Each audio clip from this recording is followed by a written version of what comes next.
Hello everyone, this is Remleiz from 40k Theories, and welcome to this newest episode of Adeptus Podcastus. Joining me as always is Michael from Tactica Imperialis. Hello everyone. And our guest this week is our returning guest, everyone's favourite little Warhound Titan, LeakyCheese. Good evening, gentlemen, and thank you very much. Yeah, it's great to be back on Adeptus Podcastus. You're welcome, thank you for joining us. And Tumbleweed, already. Are we having issues already? No. Do you want me to say something witty and banterful? Well, I can't do it. I'm a Puritan according to the comments, so someone else has to, and Rem just talks nonsense and gets corrupted podcasts. Remleiz. What? Oh, are you still mad that I corrupted up? You know what you... You know what you did. Is it because I mentioned Ian Watson on Warp Time Radio? And you did that. I was just like, why, Remleiz? And you just typing furiously in the chat going, Rem, no, what are you doing? Stop! They didn't deserve that. At least they're in on the joke now. They have been blessed. I mean, they were in on the joke from when they were on our show. Yeah, but they did say they didn't actually understand the joke. So I enlightened them. Anyway. All right. No, it's great to be back on, guys. I've got a guest, if I'm allowed to have like a proxy guest or a piggyback guest. My daughter, who's Dragon Master on my giveaway videos on my YouTube channel, would just like to say hello. So she's been on Adeptus Podcastus. Hello, it's Dragon Master. There you go. Well, good to know the Prick Caps is around. Oh, yes. Yeah, well, I know who's in charge. Accurate. Anyway, in the news this week, Warhammer Fest. Again, we didn't get a chance to talk about it last time because, well, we recorded it early. Sorry. But Warhammer Fest UK happened. I've done a full video on it. Rem rambled about it on Warp Time Radio. So we'll be a little bit brief in terms of getting through the absolute truckload, or we will be here for 4 hours, and I don't think my stomach will take that. Hey, I went to Warhammer Fest on Saturday. I was there. Did you go? I did not. I had exams like 3 days later, so I was a little preoccupied, I'm afraid. Oh, well, I've got some scuttlebutt from the actually on the ground then. But it's maybe not related to the actual things they revealed, but well, I've got things to say about that as well. But yeah, it's a fun day. It was a good day in terms of people I met, but it was some of the organisation was a bit below par in terms of what I'm used to. I heard stories that some of these seminars had some technical issues as well. Well, I mean, it got off to a flying, crap hit in the fan because the event staff hadn't packed the goodie bags on the Saturday. So they made everyone queue entirely outside the venue. So the queue outside the venue got so long it interfered with access to the train station, which is like it's like 800 yards away from the entrance, probably more. So there was that, and so then everybody had to pack their own goodie bag on the way in, and they gave people choices as to what goodies you could have. So you can imagine, what it's like, with all the goodies there, everybody's like, we'll slow the entrance time down a bit. Do I need another Thousand Suns bookmark, or do I want another deck of Warhammer cards? So that really slowed entrance to the venue down. I didn't get in until after 10:30. And it was open at 9? Opened at 10. Then the next thing was firstly, they put the main 40k reveal at 11 a.m. So for those of us who had trouble getting in, there were no chance of going to that. And if you wanted to go to the store to make sure you picked up event exclusives and early releases, then you kind of you had a bit of a Hobson's choice as to which you did. So I thought that was poorly scheduled, putting the 40k reveal seminar right at the start of the day. And they only ran it once as well. The next thing that happened was they changed the seminar schedule. And I don't know why, but I think it was it Guy Haley? I might be wrong there, so don't quote me on that. And perhaps someone in the comments can correct me. But one of the authors couldn't make it. who was a lead on the seminar, so they had to rearrange the seminar, which is fine because things do happen to people. The problem was they didn't actually articulate this to people as they were going in. Oh. Yeah. Right. So it wasn't until somewhat later in the day that I found out that the Age of Darkness seminar that I wanted to go to was actually not at 3 p.m, but it was actually at 1 p.m. And by that time, all the tickets had gone. So, yeah, some real whoopsies on the organisation there. And I go to a lot. Just a tad. Yeah, I mean, I go to a lot of Warhammer, let's call them, 40k Horus Heresy events. Yeah, I've been to like, I don't know, maybe 20 over the last 5 years. And they've always been really well run, I thought, in terms of the organisational side of it. But yeah, it was noticeable with the missteps this year on the Saturday. I don't know what Sunday was like, so I wasn't there. So maybe people had a different experience that day. Okay, well, I think that's disappointing that the organisation went a bit in the bin. But at the end of the day, I suppose, how much does it... I know, obviously, if you don't get to your seminars, that's disappointing. But I think part of Warhammer Fest and shows like Adepticon and things like that, it's not just about, I need to be there for the reveals. I need to be there for this. It's part of just, you want to be there for being there. Because there's obviously a lot they show on the floor that's not lots behind seminars, and you don't need to go to the seminars because, you might, but you don't have to, because often the reveals end up on Warhammer Community like an hour later anyway, so you get the news an hour before everybody else, I guess. I don't know. There is that, and that, I guess, I suppose that's another issue. So, I met a number of people from Twitter at the event, and more than one person commented on the fact that everything seems to get on the Warhammer Community before the people at the event see it. So there was some discussion had as to, is the Warhammer Community team devaluing the paying customers who are actually going to these events by previewing everything online first? Well, speaking of the 40k preview, you said that was at 11 a.m. I think you said the 40k one was 11 a.m. Well, the article updated for 40k at 12. So in theory, the showcase seminar happened first, it finished, and then the article got published. I don't know if that happened for everything, but that's what I think was supposed to happen. Yeah, so there you've got the thing there, that who's calling the shots? Yeah, who's the most important person? Because the wider community don't pay anything to go to these events, do they? Whereas a day ticket to Warhammer Fest is 25 quid, if I remember rightly. Something like that, yeah. And it felt to me, and, as a paying customer, it felt that they'd organised the event around the Warhammer community and the media team as opposed to the paying customers. And obviously that's the wrong way round. The seminar organisation and scheduling, I don't know, maybe they did. But there's obviously a lot at Warhammer Fest that you don't get from the online team. Like all the video game previews that I know were there, all the merch, if you want the merch, all of the chance to actually use the contrast paints that I know were there, because I've heard a lot of people talking about contrast who were at the event, and things like that. Oh, yeah. I mean, I suppose I agree, and I had a great time, and... I met a lot of interesting people. I took my kids. It was a good day. But when you judge them by the standards they've set at their own previous events, it did stand out to me. And as I say, I go to a lot of these events, been to over 20 in the last 5 years. Well, maybe not quite 20, but let's say 15. But yeah, it did stand out. It did stand out to me. Okay, that's fair. And I admit I'm coming from the other side of someone who is either unable due to timings or finances or whatever to go to events like that, either because I don't do competitive events or because they just fall at bad times on my calendar. So the fact that the Warhammer community team exists actually really helps build the Warhammer Fest sort of mythos. Admittedly, that you could argue there are too many studio previews, maybe, because there's one for almost every sort of event that G-Dubs puts on. And okay, fine, you could argue that.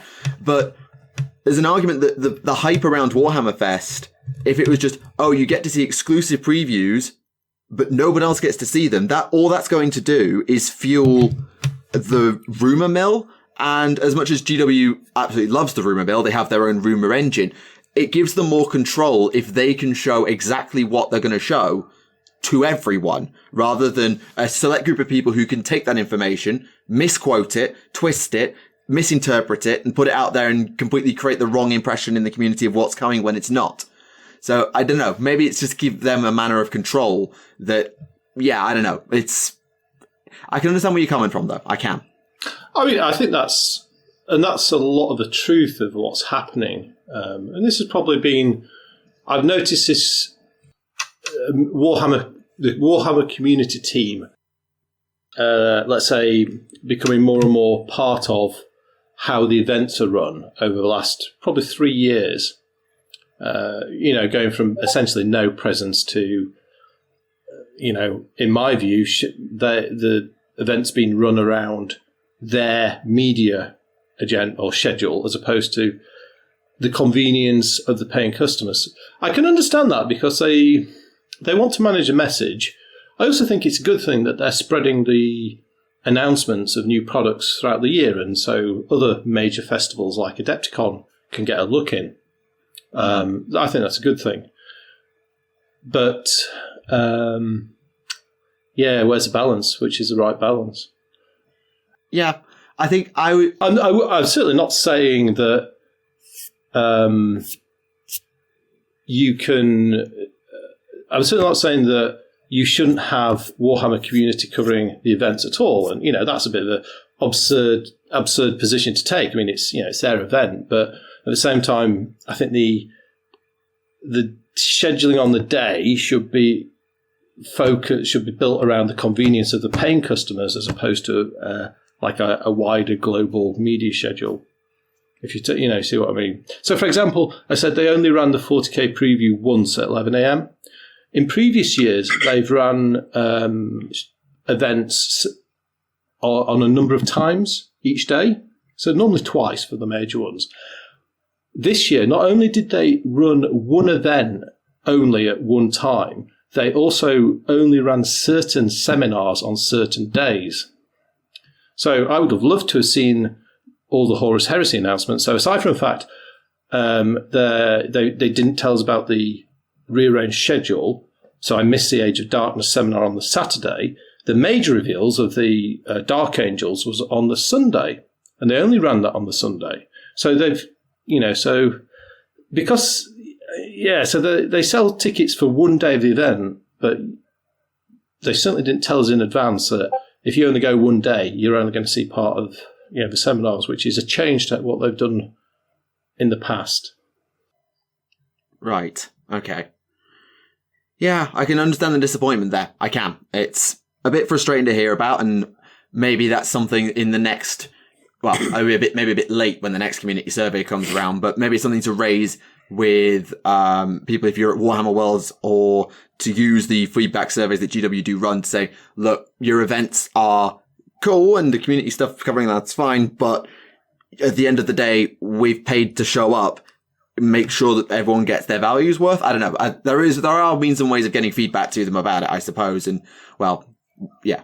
Absolutely. And part of that is obviously having discussions in prominent, social media channels like this one.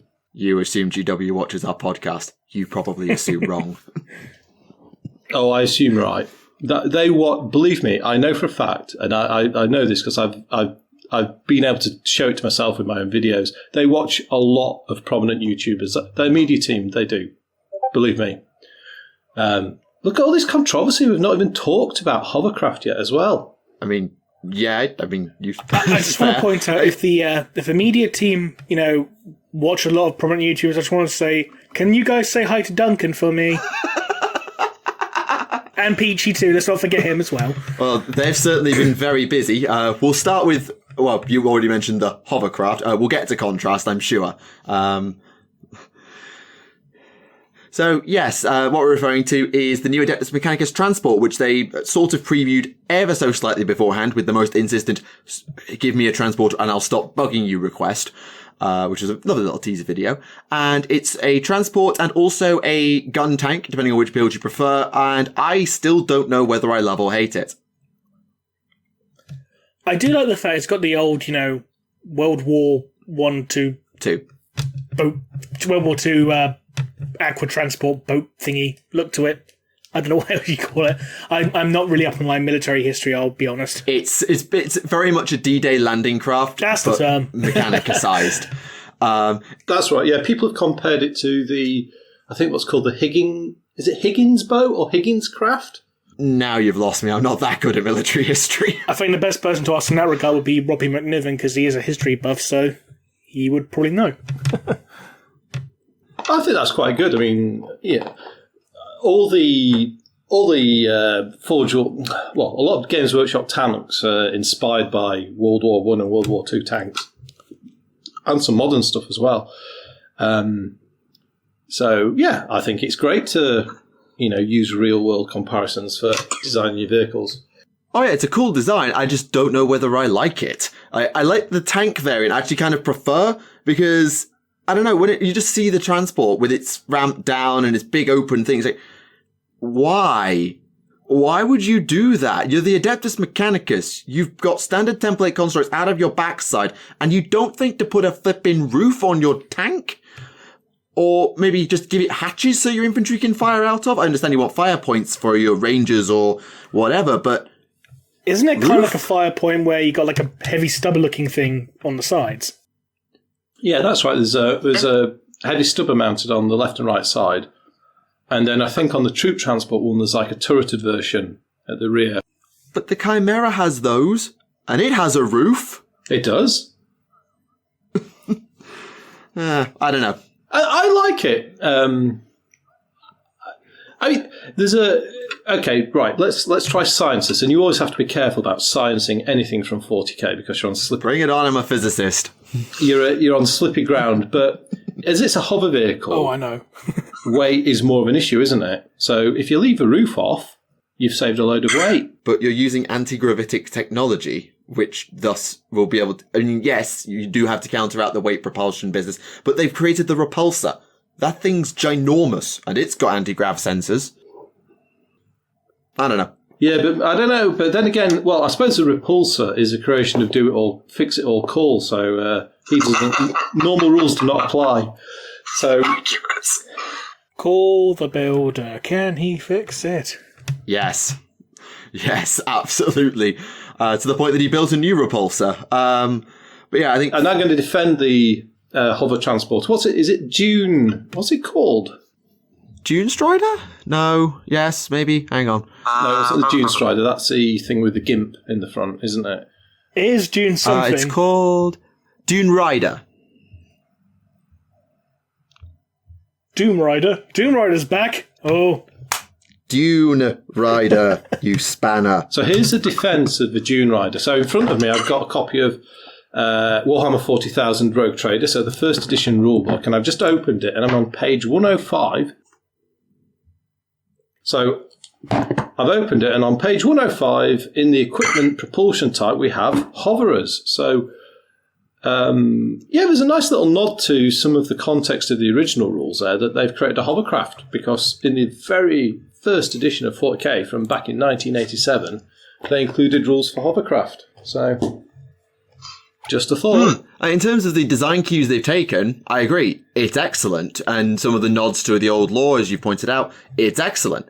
I just don't know if I like the model objectively. And that's me being completely subjective about it. Like, I prefer the tank variant. Don't know why, just do. It's cool design, just not for me, I guess.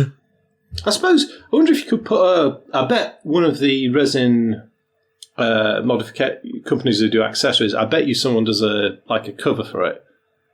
If lots of people, talking about the lack of cover being an issue, I bet someone will... Oh, it will just be me. Everyone else aside from me loves this thing pretty much. It is just me. I don't think it's just you. I've heard rumours, and I don't do anything on Facebook. Let alone in private life, never mind for hobby. So I just hear too much bad feedback about it. But there's been quite a lot of dissent expressed in certain Facebook groups. I can't name them, so that's pure hearsay. But yeah, you're not the only person who's having a head scratch over the design. Fair. I'll take that under advisement, I suppose.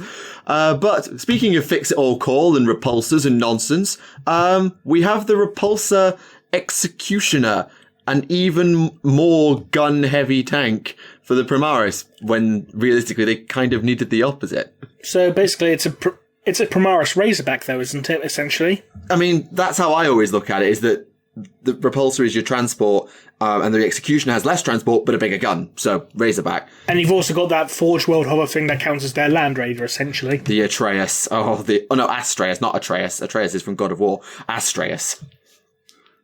Yeah, the G.I. Joe tank, yeah. Oops, sorry. I think I've got a better reference than that. I think the new Custodian flyer is just the Guardians of the Galaxy ship. That's the first thing I saw when I looked at it. The Ares.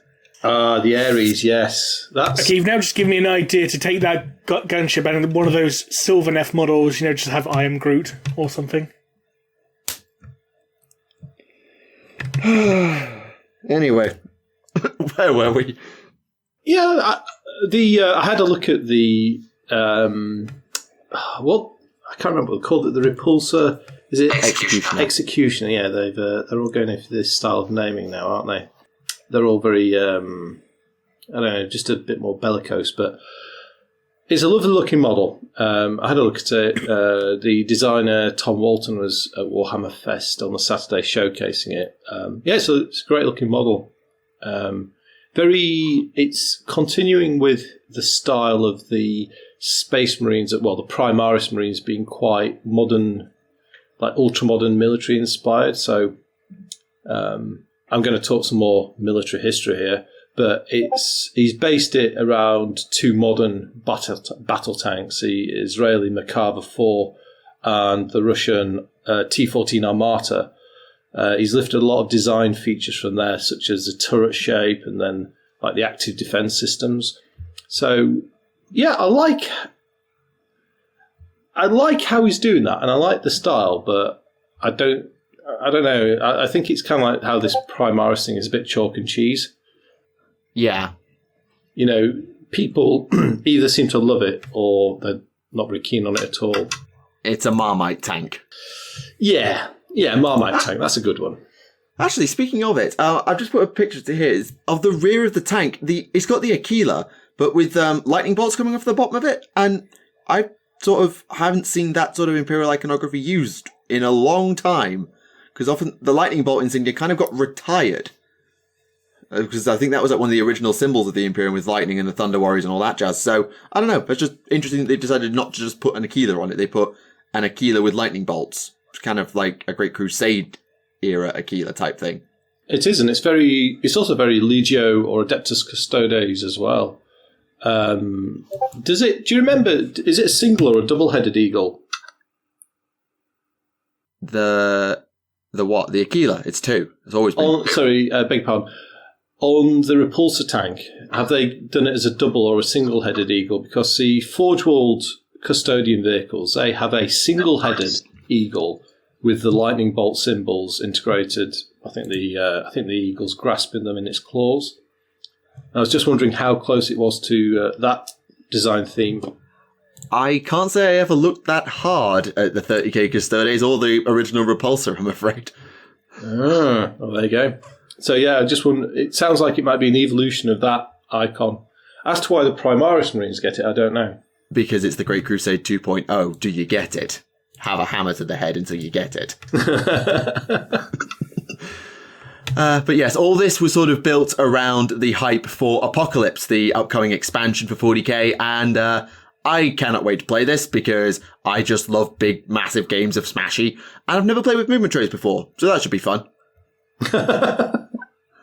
No, genuinely, I could have had movement trays when I played in Fantasy just to move my units around, but I never had enough units to bother, so this will be my first experience of movement trays.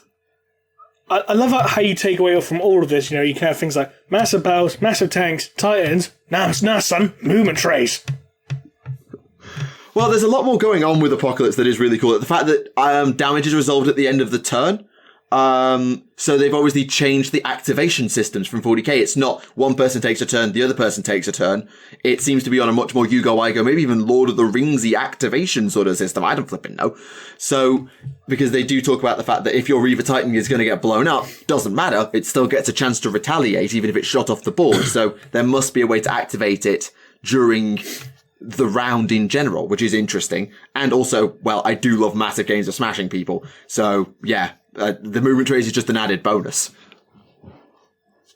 Well, there you go. Yeah, I guess the movement trays give an indication as to the expected lifespan of your infantry in the apocalypse, which I suppose is what you would expect, isn't it? I mean, it's full-scale epic at that point. Yeah. It's an interesting... I suppose it's an indication of how Games Workshop are continuing to develop the theme with 8th edition 40k of having sub-games, let's say, to deal with specific types of play. So, as well as main 40k, we've got the various species of kill team, and now we're getting Apocalypse. Although there's a bit of a meme going around the Twitter sphere at the moment about when we're going to get kill team god engines and kill team battle tanks and all this sort of stuff because of the number of variants of kill team that's appearing. But yeah, I saw that. But no, Apocalypse, I suppose it's a natural progression, isn't it, for developing 8th? Oh yeah, absolutely. And Apocalypse is one of those things that, even if they didn't write official rules for it, was always going to be a thing. And it's the one thing that I think 40k needed to get in, because something I learned when playing Age of Sigmar is that games with a you go, I go system do not scale up very well. Because when you get to 2, 3, 4,000 points, having a combat phase of you go, I go, you go, I go, even when you account for the chargers fight first business, it takes ages to get through. So even just streamlining the combat system so that you're not having to think about, oh, I need to attack with this unit so it doesn't die, but I also need to attack with this unit so it doesn't die. Having all combat be resolved at the end of the turn will really speed the game along. AOS tried it, I think, in the last General's Handbook with some open play mechanic. They didn't even put it in match play because they were obviously not bothered about it. So yeah, I think it was a natural thing just to streamline big games because games with this sort of activation system do not scale well, at least in my experience. Yeah, agreed. It's that thing, isn't it? If you're playing a really big, multiple 1,000-point game, whoever gets the first turn, it can be quite painful. Yeah, it can be quite painful. Yeah, and particularly with how certain game mechanics worked. You had to gamble quite a bit on your deployment. So yeah, and a lot of other games use a staggered activation system, as opposed to, I go, you go, which is quite it's a simple system, but it does give you obviously that, one side can absolutely pummel another opportunity, doesn't it? Makes total sense. And if you're wanting more big things and you're a Chaos player, well, now you get your own Knight Codex for some... Well, actually, I know exactly why they're doing it. And I think it's cool. Chaos Knight Codex. Some nice new Knight models as well. Yeah. The Knights, what are they called? Rampager and Despoiler, which seem to be based on the classic chassis. But you are also getting all the Knights from the Index as well. Nice. Yeah, they look very nice, these new Knight models. One thing that was interesting when I looked at them, I couldn't help but notice. So at Warhammer Fest, big bam. So I saw both of the, I saw the examples I had on display. I did notice that the bases were very dusty, and it was a sort of dust that was quite fine. So it looked to me like these models have been around for 2, maybe 3 years already, and they've kind of had them in storage or tucked away somewhere, and then they finally got around to deciding to release them. That caught my interest. It was mentioned that the what do you call it? The Executioner, the Repulsor Executioner, was actually designed and prototyped at the same time as the repulsor tank. It's just they staggered the release. Makes you wonder what else have got hidden away. Probably quite a bit in that HQ, to be honest. I think so, yeah. So I've not followed the Apocalypse, the new Apocalypse, very closely. So obviously you've got a staggered turn sequence, yeah. So it's not I go, you go. Well, that's my interpretation of it. All they say is that damage is resolved at the end of the turn. So if your Titan is going to be blown up, it gets to fight back. So I can only assume that to mean that there must be some form of system where you get to fight even after you've been destroyed, which might just mean that the combat phase is resolved at the end of the turn. You can still be blown off the board in the shooting phase. I don't know. That's my best interpretation. So that could be like how classic Battletech works. In classic Battletech, you alternate movement, but when it comes to firing, you alternate the declaration of the firing attacks. You then resolve them, but all damage is then only applied simultaneously. So any unit that gets destroyed in a firing phase by an earlier attack still gets to make all of its attacks without penalty. So maybe they've adopted that type of system. Makes sense. Quite possibly. Yeah, makes sense what we're trying to do. We shall see, I suppose, and I look forward to it because Apocalypse is one of those games that I always want to play, but never have time to play. So a speed-up, streamlined system will always work for me. Yeah, that's a good idea. And that's very 8th edition, making the game more accessible in general, isn't it? So that's a good... Yeah. It's funny you say that, though, because I saw a forum thread this morning, I think. It just got posted, aired for something, about how some of the rules as written are so sneaky that people are using the vectored retro thrusters of Tau battlesuits to charge without actually charging, because there's no rule about... So basically, by trying to streamline the rules, they've also made them open to exploitation, and it's kind of, where do you draw the line of complexity and simplicity? It's one of those horrid little things. Well, that's where where gaming groups are going to be put to the test as to who can play the rules in terms of the spirit in which they were written, as opposed to the technicality in which they can be read. So, oh dear. But I like the idea that they're doing it as a quicker play big battle system, because people like the big collections of miniatures. And if you want to play a more crunchy rule set with big battles, then you've got Horus Heresy Age of Darkness, which does that, well, in my view at least, quite nicely.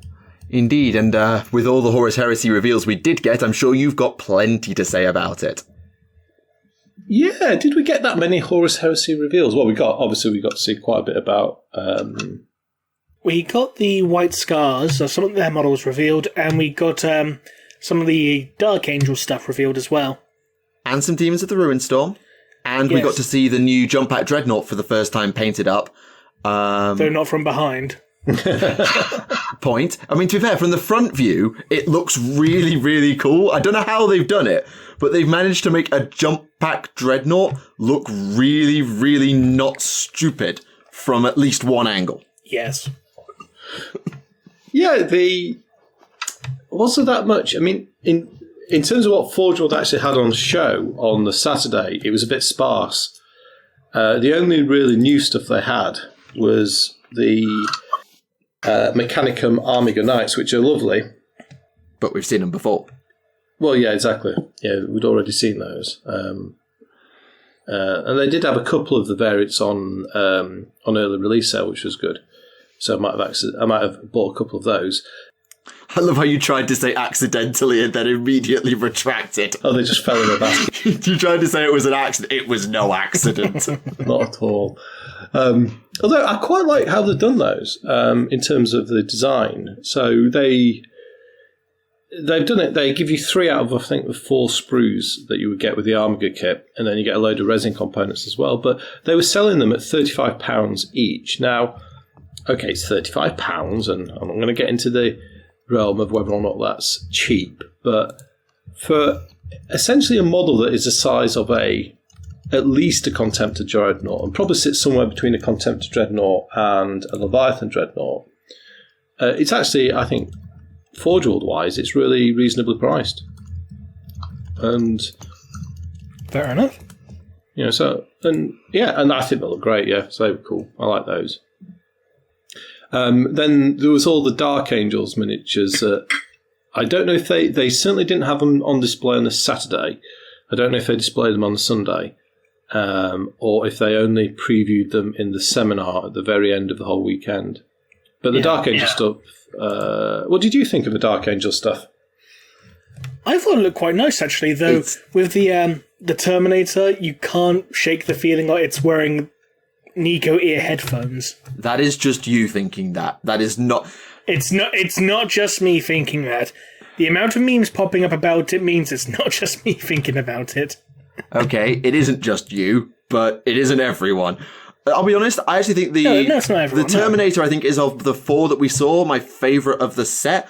Though I could see some really awesome Stormcast conversions being done with the Power Sword shieldy bloke as a Knight Questor conversion. If you just took off the backpack and changed it for a reliquary, and then you changed the head for a Stormcast helmet, you wouldn't have to do all that much to make a really cool Stormcast model out of that, or even just nicking that shield.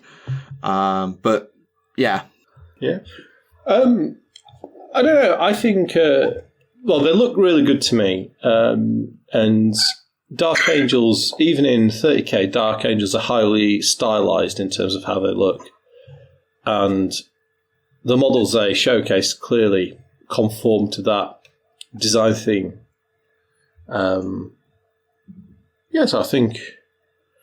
Well, if I were a Dark Angels player, I think I'll be really pleased with those designs. Yeah, I think if you play Dark Angels, you actually care. I kind of don't about Dark Angels. Sorry, I'm going to be completely honest. I kind of don't care about Dark Angels. I can appreciate good design, and I look forward to, if that's what they're going for with the range, 30k Cypher, Luther, if they do Luther, and Lion again end up looking like, is a really good start. But in terms of actually, do I want to go out and buy these models? No. But that's not because of the models, it's just because I don't care about the Dark Angels. Same with the Sisters. Sisters look lovely, and the new painted one that we got, the old repainted one we got to see, looked great, but I'm still never going to buy it, because I don't care. So I guess that's why I have almost no opinion on the matter. You can always have an opinion. That's the great thing about opinions, are free. Oh yeah, but goodness forbid you have an opinion that most people don't agree with, and then watch out, the comments are coming for you. Anyway, I'm gonna stop before I say something controversial. About, say, loyalty, for example. Magnus did nothing wrong on purpose. I always put the on purpose because that's the truth. Anyway, in terms of the other stuff at Warhammer Fest, aside from 40k and 30k, we got a few other little bits. Sigmar had a quiet day, mainly because Forbidden Power came out the next day. We got to see a bit more for Warcry. We got the Halfling team for Blood Bowl, some new stuff for Necromunda, including probably House Helmore. Got some new stuff for Titanicus, and the first spoiler teaser for Aeronautica Imperialis. Yeah. Yeah. I think takeaways from what we saw for even the other Forge World preview that wasn't Age of Darkness. Halflings look like halflings. I'm looking forward to whatever comes for Necromunda, even if I won't probably ever play it. Can't decide if it's Helmore, Enforcers, or Arbitrates. People have been saying different things, though most seem to lean towards Helmore.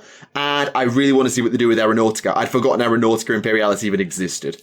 I was under the impression that it was going to be Enforcers rather than House Helmore, considering House Helmore is, the ruling house, and I don't think they actually considered, lower themselves to the squabbles of the lower, pettier houses. And considering it's like, Enforcers, get down on the ground. It's like... But they then also went and said, for Lord Helmore and Hive Primus. Well, yeah, because Lord Helmore is in charge of Necromunda. True. I mean, my first thought when I saw the trailer was it's Arbitrates, but that's because I didn't know my Necromunda lore well enough to know the Enforcers existed.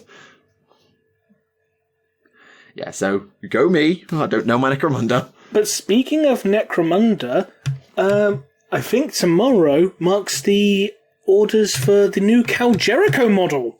Yeah, and Scabs. Yeah, that was an interesting surprise, wasn't it, when they announced that? That's a welcome one. Yeah. was a very welcome one, which coincides with a new expansion book for Necromunda, which also includes rules for not only Cal Jericho and Scouts, but a few more hired guns and bounty hunter gangs. Ooh. Okay, I wasn't expecting that, though I suppose you could have a Star Wars Episode 5 situation where a bunch of bounty hunters are doing one job. Could do. If that... I don't know. Though I wonder if you can actually have, an entire bounty hunter gang, which is just the bounty hunter special characters. So you can have Gore Halfhorn and Grendel Grendelson in the same gang. Just like, I have a gang that's just nothing but beastmen and squats. A squat, a beastman, and a rich boy walk into a bar. They got declared as heretics. The end. Bang. Blah. Sounds about right. Well, I guess that could be where they're going with that. I wonder if Mad Donna's going to make a reappearance then.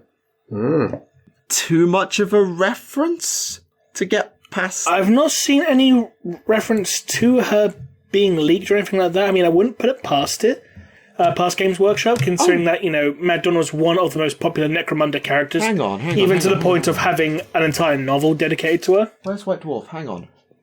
Just give me a minute. I'm going to go find White Dwarf because I feel like there's something in there. The thing I was wondering, it wasn't that many months ago that they did a made-to-order run, and they made the old Cal Jericho and Scabs miniature and also Mad Donna Alante available for a limited run. So I wonder if they use that as a bit of a tester to see which sold the best, and they decide, possibly, or if they're doing it as a prelude to bringing Mad Donna back. I don't know. I suppose Mad Donna's a bit more of a less PC character these days, let's say. But again, this is Necromunda, which tends, from what I've understood in regards to this current edition of Necromunda, it seems to be skewing more to not only a more of the older Games Workshop crowd, considering the amount of, old school references it has in it, but also a lot of the stuff in the books is just generally politically incorrect anyway. Oh, okay. So maybe they will bring Mad Donna back with her colourful backstory and what's the word? What's the word I'm looking for? There's a word and psychotic. Crazy psychotic bitch. Yeah, well, yeah, ooh, careful. Yeah, her special rule was what was it called? How was it coded? I can't remember. It was. I swear it was something like crazy psycho bitch or something. I swear. Wasn't it? Yeah. So I wonder if would they be so bold as to reintroduce that in this day and age? I don't know. Probably. Does her name come up? Because I know there was a bit about Cal Jericho in last month's White Dwarf, and I could have sworn that her. There's the Mad Donna is explicitly name dropped in the sort of Cal Jericho backstory that's in this White Dwarf. Ooh, okay. So it goes sort of his story. There were the two Yolandas, Catalyst and Scorn. I only made a joke about them both having the same name once, there being something extremely bowel-loosening about the hard stares they both gave me. My Yolanda, has explicitly forbidden me calling her Lady Jericho on pain of a long walk off the Dustfalls docks. Then there was the ex-Escher bounty hunter Belladonna, who took great offence when Cal kept calling her Mad Donna. Apparently, being mistaken for an insane murderess from one of the noble houses is not all right. Okay, yeah. That's it, but I knew she came up in one of the White Dwarfs I picked up. So they've actually called her Bella, so maybe we're going to see a character called Belladonna then. A bounty hunter formerly of House Escher. Does that line up? I don't know. She has rules in the rule book. Well, that is Mad Donna Alante, yeah? She's ex-Escher. Mad Donna was House Ulanti, not House Escher. Sorry, you're right. Didn't she... But she temporarily ran with an Escher gang, but she was never aligned with them. Like, she'd work with any gang of any house, essentially, except for ones with bounty hunters. Oh, hang on. I think I know where the confusion's coming from. She ran with the Esches, as you put it, for a while until they threw her out for being too savage. I think. This is not skinning a Goliath alive. Yeah, this isn't Madonna. This is a reference because he says here that this bounty hunter Belladonna took offense at being called Madonna because apparently she was being mistaken for the actual Madonna from one of the other noble houses, that being Eulanti. So they haven't retconned anything. No, they just. I thought I'd just established that. Yeah, sorry. I was doing a reread to make sure I was right. Sorry. Being dumb. They've opened up two possibilities. Firstly, that, they've name-dropped Madonna, but then again, they've also created a new character of Belladonna. Well, again, Belladonna already has rules in the Necromunda hardback rulebook, so... Oh, right, okay. Has she got a model? Sorry. Has she got a model? I think she does, actually, yeah. It was on Forge World. Oh, is that the one with the big hair? Well, particularly big hair. Off the top of my head, I think so. Let me just double check. That would fit with Escher. We had quite a few Necromunda models on Forge World as of late, so... They've been sort of keeping Necromunda ticking over in quite a good way, I think. Which is good, because unlike some of the other specialist games that do small scale, like Underworlds, where it sort of drops 2 warbands, big gap. 2 warbands, big gap. Belladonna's the one that's got the axe and the bionic arm and bionic leg. Right, okay. And the one with the big headdress is Kriya, who's the House Escher bounty hunter. Oh, okay, right. Okay. Jeez. There's a problem when you get a Warhammer Fest event. There's so much to cover that you end up just taking it loads of time without even trying. So let's move on briefly to something else then, because we won't be able to get through everything from Warhammer Fest. This will be the a only thing that podcast. the only thing I think we really have left is contrast.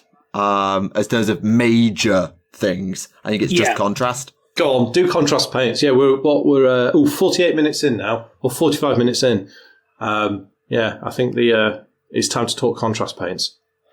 Yes, which broke Duncan's mind. It's like, just one coat? What? One thick coat, no less. One thick coat.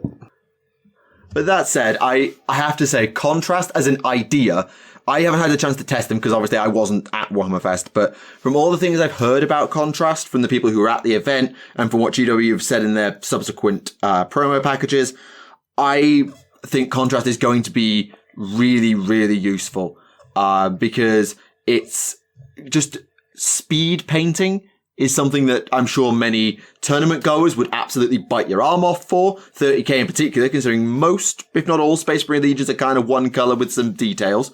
So you just blitz through them. Terrain, 2 seconds flat. I've got a plan for a terrain thing I'm going to do, and I'm just going to do it all in contrast because it will be done in 30 seconds flat. I think contrast is a fantastic idea. Now I just hope that, rather like the paint, it sticks. I agree. It's like the paint version of easy build models, isn't it? Easy build models are not easy build. They're not. I got Soul Wars, the AOS box set, which was all push fit, easy to build sort of nonsense. I tell you what, no. I needed glue to get those models to stick together, and half the time they didn't even snap clean. It was a nightmare. Are they? But anyway. Well, are you supposed to be able to snap easy build models off the sprue? No, as in click together. They were snap fit. Right, snap fit, yeah. Push fit. Yeah, push fit. Well, it's still quite new for GW, isn't it? So I guess they're probably not going to be masters at it. I mean, they've been doing it since 5th. Black Reach was push fit. Yeah? I mean, it's a different style of push fit now. Because they've changed it. Instead of being like you get the torso and you just push the arm into a sticky outy slot, they've sort of changed it so that the torso comes in different bits and you've got to like lock the arm. Has got a little joint on the inside that you put inside the back of the torso, and then you clamp it into place with the front of the torso, which, by the way, trying to get that lined up when you've got a shield arm, a head, and a weapon arm to line up, you just have to resort to glue, or at least I did. Yeah. I mean, in fairness, in regards to push fit, I just remembered that we've had push fit models since second, because the ones in the second edition Starbucks were push fit. That's true, yeah. Although they never marketed it so much as push fit, but yeah, the contrast paints are a similar sort of thinking, I think, as a bit of product design. They're trying to make it easier for people to do the hobby. And by do the hobby, they mean buy the models, build them, and paint them, and then play with the painted models.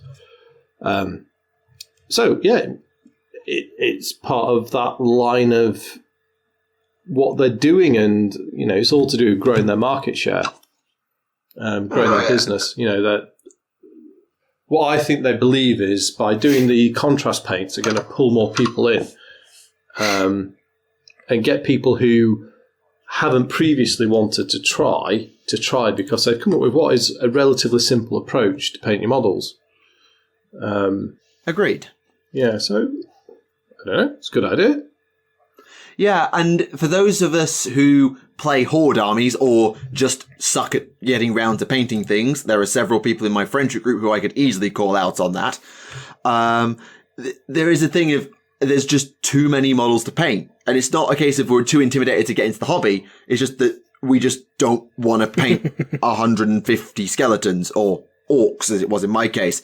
So if I'd had contrast 3 years ago, I could have knocked out my green tide in half the time. It would have been... I painted a full green tide from scratch over about 3 months.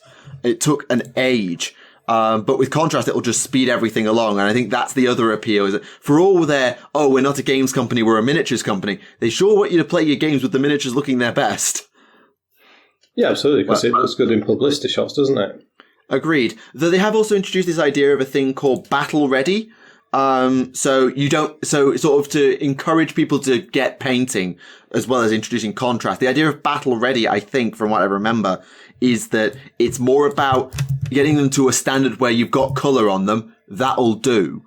For getting them onto a Warhammer World sort of competitive tournament board, instead of having to go to the fact that some people can paint like Golden Demon people and some can't. Yeah, and that's interesting that actually this battle ready idea, cause that's an old idea. So like push fit, you can say it's an old idea they've brought back to life. But I remember this very clearly. So like when I first got into the hobby back in the late 80s, the miniatures shown in White Dwarf were always stunning. They were, being painted by, the best studio artists, and they looked brilliant. Probably around sometime in the early 90s, they changed their painting styles for studio armies that they used to do battle reports with, and they made the painting very simple. So there's a lot of block colours, and certainly none of the blending and advanced painting techniques that you used to see out of John Blanche and Mike McVeigh and their like. But they didn't obviously tag a product name to it in the same way they've done with contrast paints. It was all designed to be used in effect with the standard paint range. But so I can see they've had this idea before, but this time they've thrown a load of paint signs behind it, and they're marketing it to within an inch of its life. I mean, they had the whole section that's normally the studio display area at Warhammer Fest. It was all contrast paints. Yeah. So that's how big a deal it is for them. They're really, really pushing it. Yeah, I found it interesting reading some of the science, because they've introduced two primers, because these things are kind of like halfway between washes and normal paints, for those who haven't really heard about it. So they've introduced new primers, but they couldn't make them white, because white paint molecules are too big. And so you end up with the problem that the old white Scar spray had, where it was just too big to actually spray and it all got all clogged up and stuff. So they introduced light grey and slightly off light grey for the primers. And then when you put the contrast over them, you get completely different results, which is interesting. And you can't do it over black because you're washing down rather than painting over. So they've actually really put the science in. And sorry. No, I agree. Yeah, I think it's more than just a new type of paint, is it? Or it's more than just new paint colours. You can tell that a lot of effort's gone into designing these, and it's not as simple. Yeah, It's a whole system. Someone commented on, I think it was a Twitter post, that the contrast paints, other manufacturers do a similar approach, and I think it may be an army painter that was mentioned. I'm not 100% sure on that. I can't quite recall. But of course, if Games Workshop gets hold of the idea, they'll do it bigger and better. Well, certainly, they'll market it more. Yeah, I believe that the Hex Wraith paint and one of the other paints that came out when the Nighthaunt did, they were sort of, as much as they were quite useful paints, they were failed attempts at contrast, so I heard. So you can tell they've been at it for a while, because that was like a year ago. Ah, interesting. So the general perception I've seen in terms of people who talk about it on Twitter is very positive about contrast paints, and certainly the painters seem to be like, yeah, these look great. So a lot of positivity on Twitter.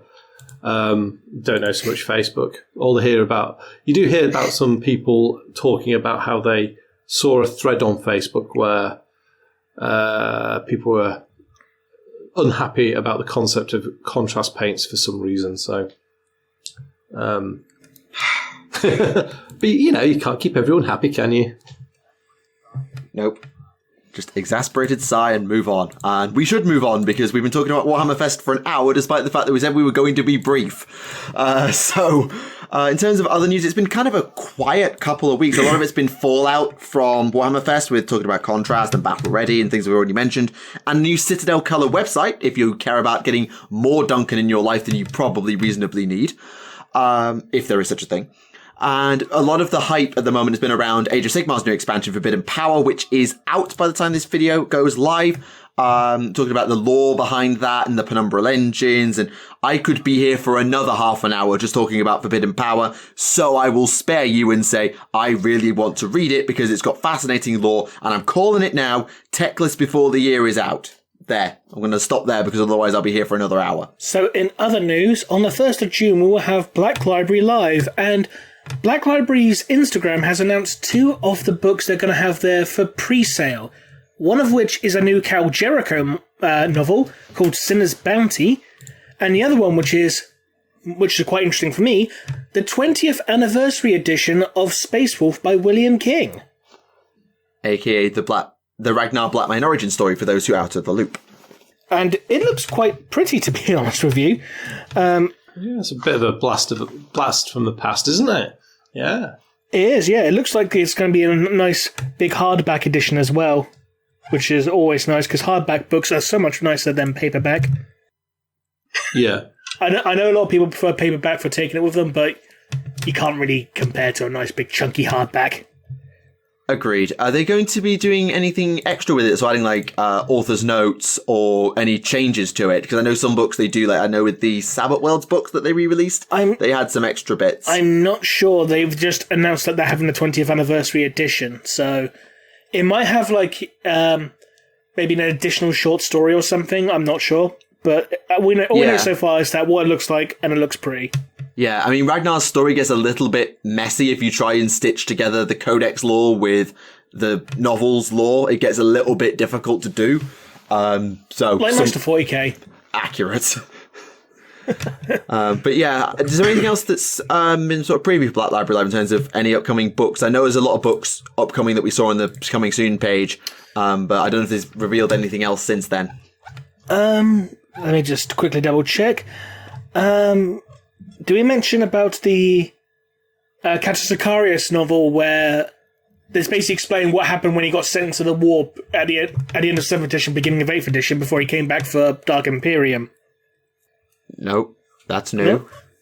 Okay, well, yep. Let's go. It's a novel called Knights of Macragge. It's basically telling the story of what happened there, because I think pretty much everyone kind of forgot about it. I was like, oh yeah, that was a thing, wasn't it? Yeah, it was like Sicarius went missing. Then he was at Gilliman's side again. Hang on, what?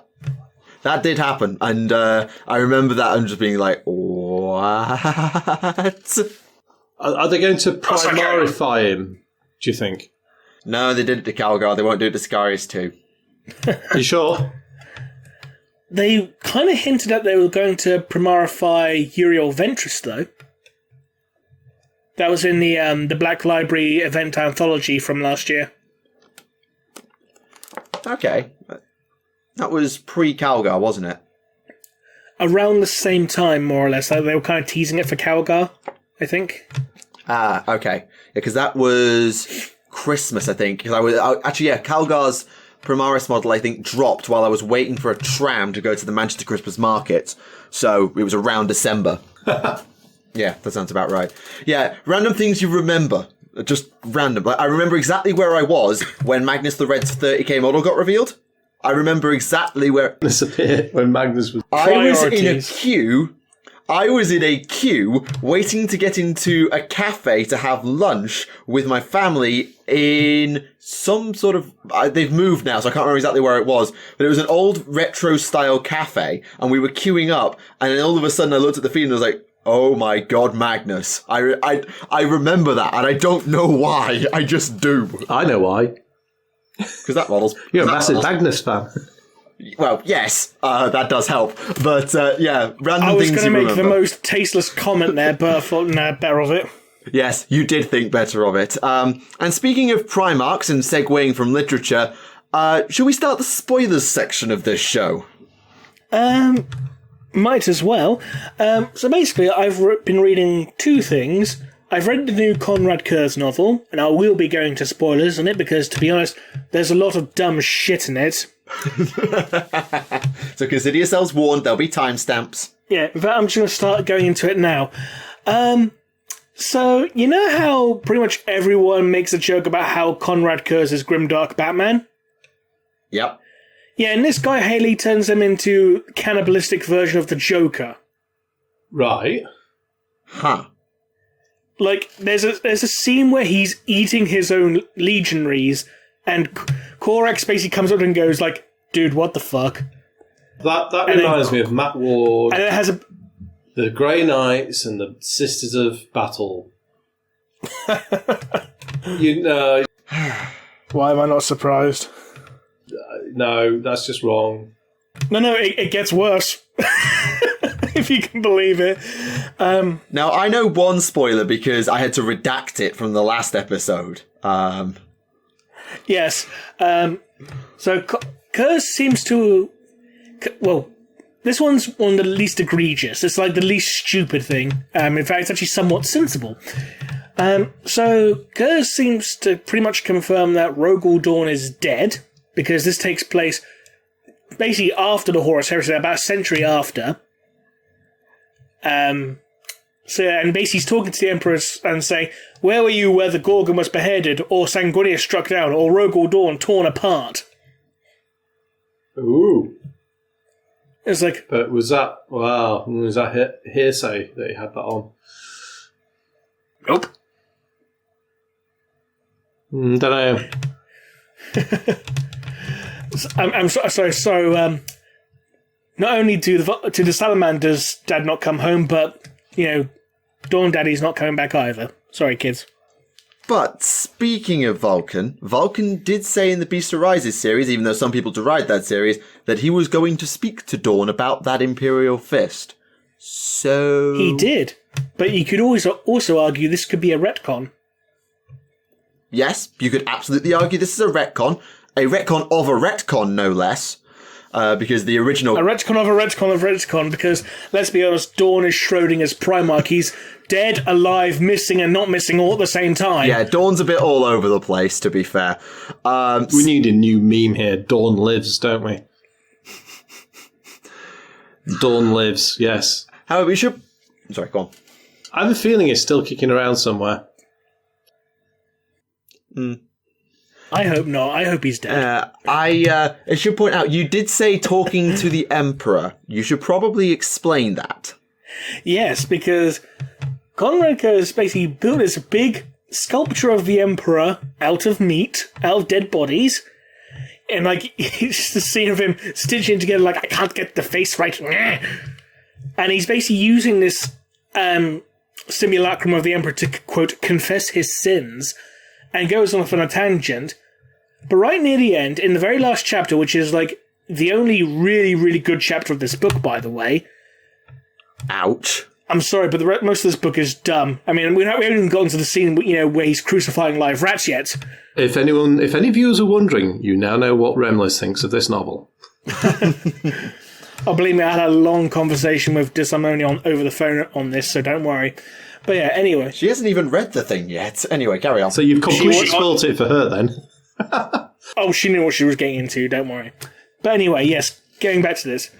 So he's confessing his sins to the Emperor. In the very last chapter, Curze notices that the air in the room starts to change, becomes very heavy, full of static, and then the statue starts speaking to him with the voice of the Emperor. Right. And basically and the Emperor's saying, do not offer it, I forgive you, my son. And Curze is like, I don't want your forgiveness, even if you do offer it. I don't want it. Blah, blah, blah. Why is he doing a confessional? That's the entire point. No, vindication is not the same as forgiveness, though. Ooh.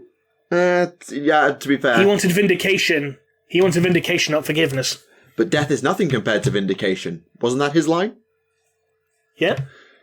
It's basically it doesn't matter if I die as long as I'm vindicated. So as long as it was right. There you go. Pretty much. Anyway, sorry, finish your point about the talking emperor. Yeah, so they end up having an argument about all this, and then Curze is basically saying, you foresaw all the events that happened. Well, did you if you foresaw, Ferrus Manus dying, if you foresaw Sanguinius dying, if you foresaw Dawn dying, then you are a bigger monster than I am, essentially. Because you knew it was going to happen, but you could have stopped it. And that ties in very much to how the Emperor has been portrayed of late, in the fact that the Horus Heresy was all planned, and Magnus was the wild card. Kick the Emperor theme. This is quite common. This is quite popular at the moment, isn't it? Oh, kicking the Emperor. Yeah. I've been kicking the Emperor in theory videos for years. Is the Emperor to blame for the betrayal of the traitor Primarchs? I made an entire video on that and got to... Well, actually, I've kind of absolved the Emperor on most of them, but... I look at it now, it's terrible. The audio is terrible. And I didn't know half the lore I know now, so, yeah. We all got to start somewhere, don't worry about it. Never rubbish your previous work. It was a line in the sand that you drew then. It was good. It'll do. Anyway, but yeah, you were about to kick the Emperor some more. Yeah, so basically they have this little discussion, Emperor's just being, emotional, it's like, no, it's fine. Curze gets really angry, tears apart this, the statue of the Emperor made of corpses, and then he just, after he's, vented his anger, he just sinks to his knees, breaks down and cries, and just, hugs the Emperor's statue thing, and then he goes off to die. Is that a first for a weeping Primarch? No. I think Sanguinius has wept before. I'm sure Sang will have done. Okay. And you could argue Fulgrim. After he killed Ferrus, you could argue Fulgrim. Well, he had snapped back to being himself, so yes. Yeah, okay, yeah. And actually, it's really interesting, the fact that, obviously, Curze's personality was all over the place. We don't have a diagnosis for what was up with Curze. But so either something like schizophrenia or dissociative personality disorder or something like that. So maybe all this corpse-eating nonsense isn't really Curze. Or it is Curze, but it's kind of an alter Curze. So the super righteous, justicey Batman Curze is still there, and that is the Curze that shows all this emotion at the end as he realizes what he's turned into, and the fact that he is now not just scared of his father's wrath, but is actually now calling him out on it, and he resolves to die to absolve himself and be vindicated in his own head. So maybe half of him wants forgiveness, which is why he starts the confessional, and half of him wants vindication, which is why he does it to make his point. And then this super crazy cannibalistic Vulcan breaking Curze is still Curze, but it's the alter of Curze, maybe the corrupted version of Curze, or the Curze that sort of grew in the darkness of Nostramo, whilst the true Curze was... I don't know, I'm making excuses for potentially dumb writing, but I can see what he was going for if that's what he was going for. I see what you mean.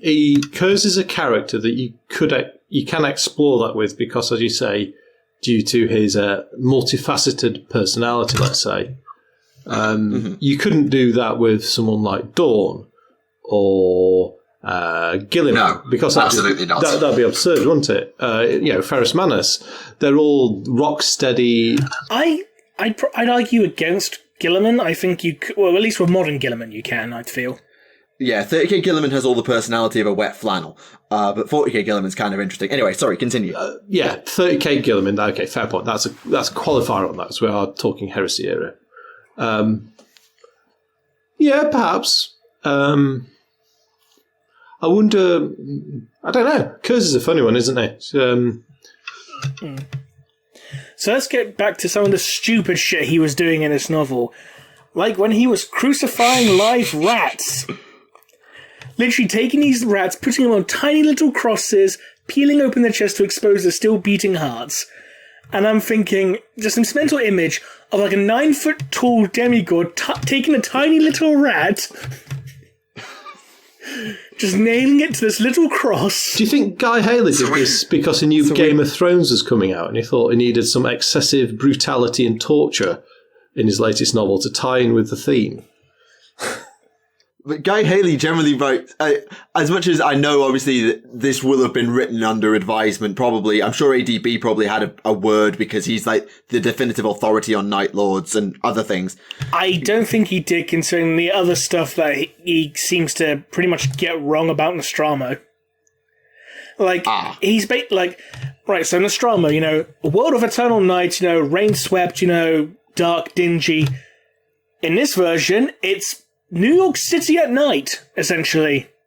Big neon advertisements, heavy traffic, I mean, you're taking the Gotham City comparisons a bit far, I feel. Sounds a bit like something like Blade Runner. Yeah, kind of, in a way, yeah. And, let's talk about the scene where he considers taking on an apprentice to help him fight crime. Yes, there's a scene where he considers having fucking Robin. Oh. I mean, he kills him but in the end, but still, he considers it, and I'm thinking... The thing is, that's canonically accurate with Batman as well, because I believe the original Robin was killed. I believe. Oh, God. Well, there you go. You heard it here first, Bat Curze. I mean, the meme is true. The meme is true. Needs a Curze-mobile now. Oh, and also, Nostromo is now an incredibly hot world. And part of me was thinking, hang on, if it's a rain-swept world, you'd think it'd be a bit cold. Tropical places are bloody hot, and they rain a lot. Yes, but Nostromo was never described as a tropical world. Touche. I think Guy might have confused Nostromo for Mordia, which is a world that's... Because half of Mordia is eternal night, the other half is eternal day, and Mordia is described as being a stupidly hot world because of its slow rotation. I mean, you can have the idea of, like, if you've got a very dark world, then you could have a huge amount of cloud cover, that creates a lot of humidity, and that in turn creates the rainfall. I'm stretching because I'm not a climatologist, but there's probably a way that you combine the pollution and the trapping of the ozone, the whole trapping of greenhouse gases and the greenhouse effect, building up that massive amount of heat trap, and then also adding in the humidity that comes with it to create the rainstorm. You could argue that. I'm stretching. I know I'm stretching. I've always been under the impression that Nostromo was, a very cold, with all the rain, it'd be very windy as well, just basically, just very dingy, horrible, damp, a cold world full of cold people in a way. Yeah, I mean, I'd have thought it's a bit of a little bit of a stretch, that sort of latter description of Nostromo. It doesn't seem to fit with stuff I've read, the Heresy era stuff. Not that I've read a lot of it. Yeah, it's a tricky one, and I know Guy probably would be willing to, I'm sure you could probably tweet at him and just ask, so would you mind clarifying it or something, but I don't know, maybe. I mean, he also added the character Scrivok, who is like one of the worst Night Lord characters ever, but then hey, because Scrivok was the one that pretty much popularized the cannibalistic Night Lord trope, which is not seen in any other Night Lord fiction. Obviously, I haven't seen it in ADBs, I haven't seen it in Simon Spurrier's, just this one. It's like, no, let's not make the Night Lords cannibals, it's stupid. Yeah, there's... I don't know, it's the Night Lords always had an element of control about them, I thought. That's part of their... Yeah. I mean, the World Eaters are savage and unrestrained, aren't they? Yeah. As are the Space Wolves when they want to be. But the Night Lords, they have this sort of theme that a lot of them are criminals, or maybe all of them are criminals with various crimes, but they are held in check because they are paying for those crimes, aren't they? Or certainly the very worst excesses of them are held in check. In some ways, yeah. So I know when Curze was found, the original Night Lords from Nostromo, he'd cleaned up Nostromo, but after he left, it sort of fell back in on itself and became this criminal hive of hell, and Curze hated the Legion because of it. He decided to blast it from orbit, didn't he, in the end? He did, yeah. Cracked it. Yeah. Yeah. I will say this, though. This novel does get some bonus points for actually not only mentioning Josahal and Krieg Aesopus, who've not actually been in any fiction since Lord of Night, but actually giving them dialogue. And I'm like, holy shit. It's like the first time they've actually had dialogue since 2005. Well, it's all hearted, Mr. Haley, then. But at the same time, do you deserve an award for the achievement of not fucking up?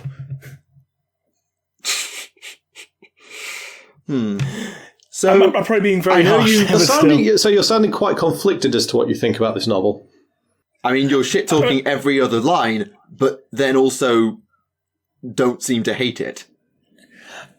As I said, there is some good ideas in this, but at the same time, it's also kind of unfortunately balanced out by a lot of dumb shit. Is it the worst Primarch novel? Oh God, no. That'd be Gilliman's or Ross's. Or even Khan's, because with Khan's, I don't even fucking remember what happens in that one. But then again, is forgettable, better or worse than boring? Yeah. You have to wonder. It's like, is such and such a book better or worse than Descent of Angels? Because you hate Descent of Angels for being boring. I know, and I have to fucking reread that one again shortly for Watchers in the Dark. Oh, God. How to break Remleiz. There you go, question in the comments, how to make Remleiz head desk. Make him read Descent of Angels. No, hasn't made me head desk yet, though, so you haven't gone there yet. Though on the plus side, I did mention... Sorry, carry on. Descent of Angels was perhaps an unnecessary book, or an indulgent book, you could say. But at least it was reasonably well written. Not like The Furious Abyss. I didn't like that. God. Or Damnation of Pythos. Oh, I've not got that far yet. Ooh, do I need to watch out for that? Trust me, that one you can skip entirely unless you want the prequel to Pandorax. Noted. I've just finished, I'm working through the Heresy books in the audio series, and I've just finished Fear to Tread, and I moved on to, is it called Age of Darkness, the next anthology? I think so, yeah. I think it is, isn't it? The first novella is The Crimson Fist. Yeah. The Alexis Pollock story. Yeah. Hey, now that really interested me, the Alexis Pollock story, because it was the first time I can remember any 40k fiction or 30k fiction that was written in the first person. In Crimson Fist, it is written from first person Alexis Pollock's, and I can't remember another. Hell's Reach was, but I don't know which came first. Eisenhorn. Is that a first person one as well? Yeah. The Eisenhorn series is first person. The Watchers on the Throne, Emperor's Legion, that's first person, all three perspectives of that. Yeah, Hell's Reach sort of alternates from Grimaldus' perspective to omniscient author. And a lot of the some of the Age of Sigmar fiction I've been reading, like the Hamilcar fiction, is predominantly written in first person. So it is rare, but it's not new, I suppose. I think it's first time. I'm sure it's the first time it was done in the Heresy. I've come across, yeah. Probably. I was just going to say, so going back to the Curze book briefly, before I move on to the next thing.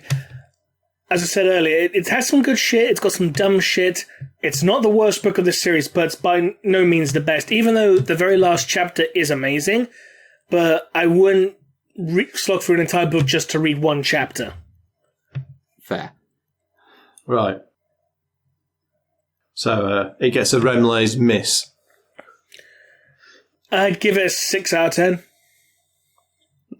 That's slightly less scathing than I expected. Yeah, I was expecting more like 4, give or take. Yeah, it's a 6 pretty much purely because of the fact that A, that last chapter, and B, hey, Zhou Sahal makes an appearance in the story again, so that deserves one full your book point. sucks, but you have a cool ending and a cameo. Have a 6. Is it really a cameo if you have dialogue, though? You know what I mean. Anyway, you said you've been reading something else. Ooh, close spoilers. Welcome back, people who skipped the spoilers. Yes, so the other book I read, and it's relatively old now, it came out like last year, I think. So, grace period's gone. But I was recommended to read this one by a chap on Twitter in response to our discussion about the Illuminati last episode. Auric Gods, which is Custodes against the Illuminati.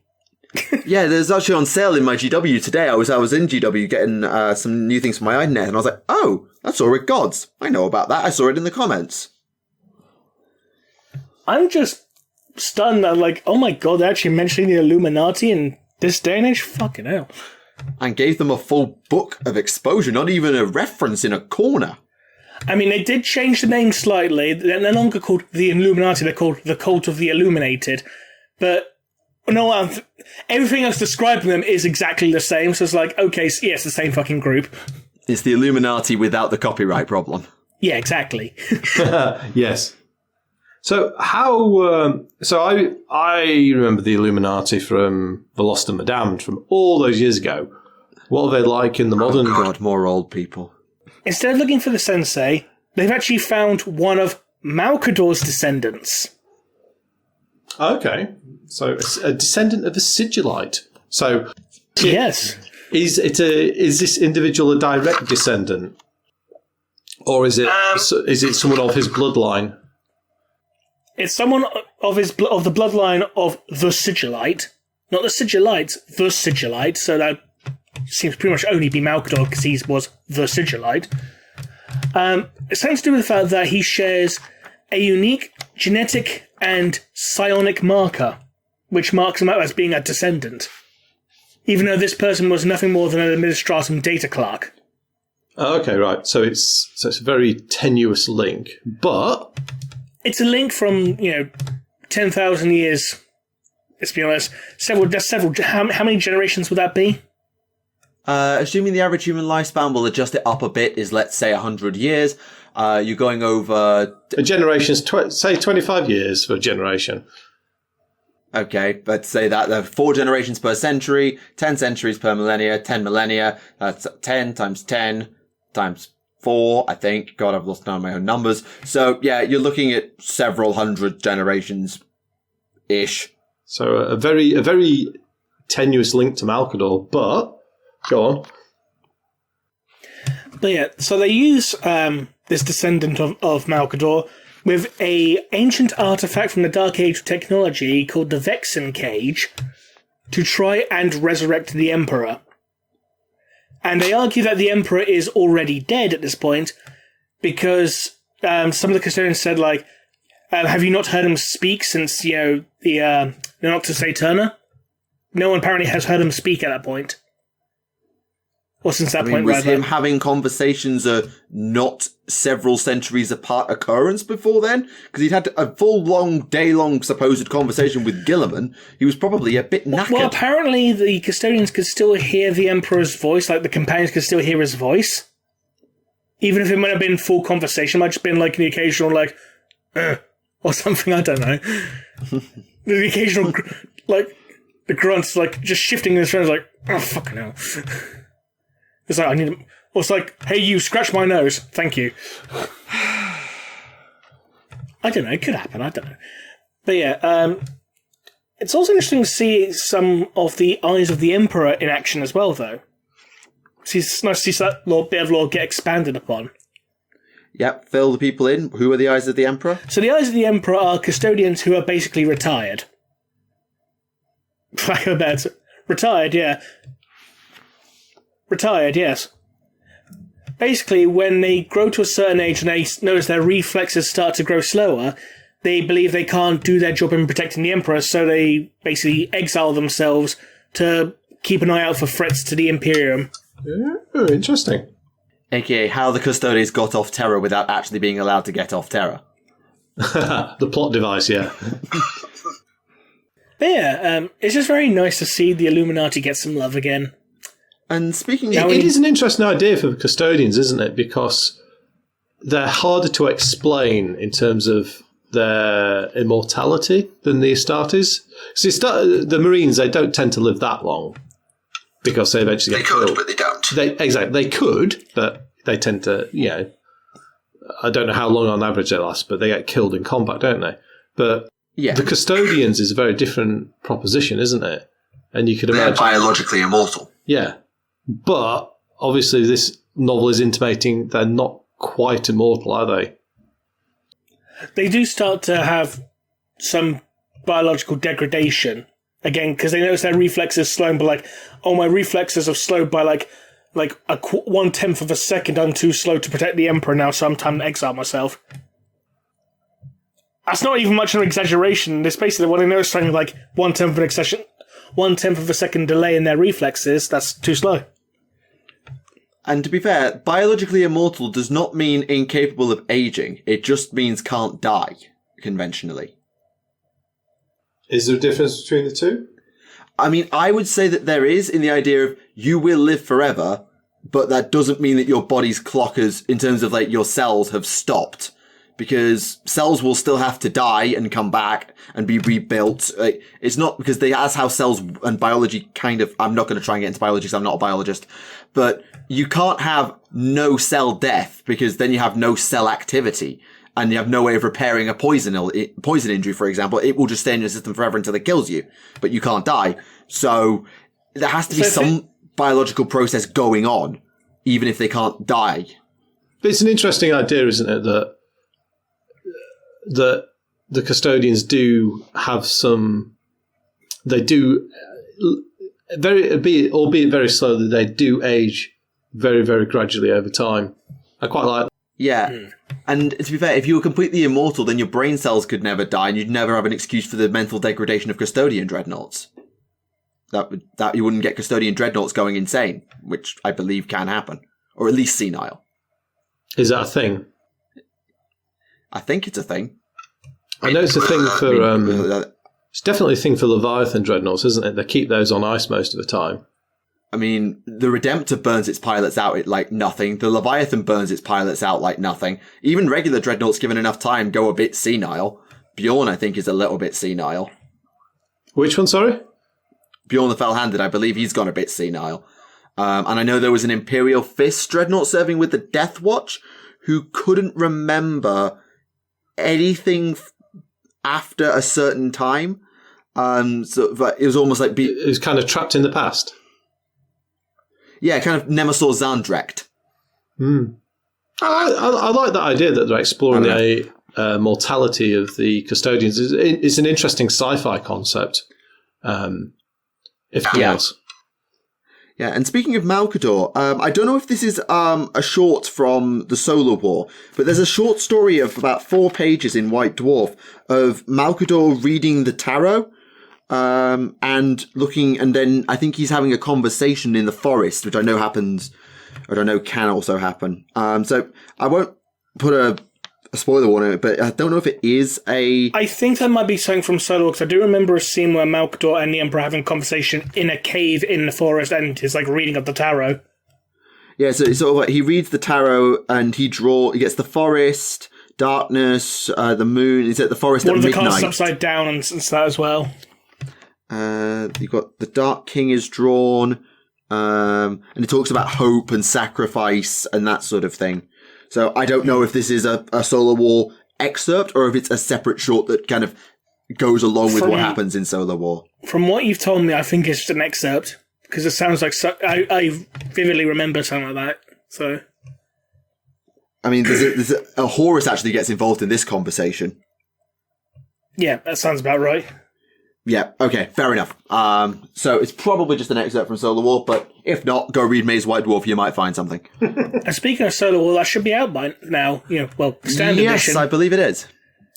Yeah, unless you're like me who had the limited edition a few months ago. Yeah. Then you managed to get one. I did, yes. Yeah, we had a spoilerific episode about 3 parts ago. Excellent.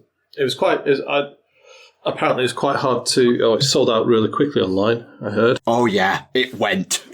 7 minutes. 7 minutes? Ye God. 7 minutes on the main GW site. And it didn't get put on Black Library until like an hour and a half later. And what was it already? Did they have a separate stock pool for Black Library? Yeah. All right, so you could get a few more, but still, that's quick. Wow. Yeah. It took me 4 attempts, but I managed to get a copy in the end. But anyway, is it time for the questions?